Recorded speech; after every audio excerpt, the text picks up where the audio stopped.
What are your questions? Ma'am, nalulunod din po ba yung mga isda? Oo.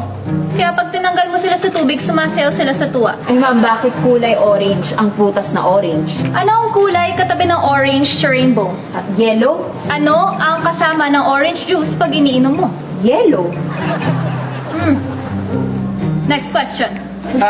Ma'am, bakit po ba yung lechon laging may apple sa bibig? Hindi kasi kasya sa puwet. Tsaka syempre, tayo lang ba ang kakain? Dapat siya din, para balanced diet. Bakit po laging estudyante ang pinagkakalculate sa math? Ba't hindi po yung mga teacher? From the idiomatic expression, it's the thought that counts. Ang subject-verb agreement, thought. Sino ang nagka-count? Thought. Sino ang tinuturuan? Eh ma'am, bakit may closed sign ang convenience store? Eh bukas naman sila 24/7. Diba?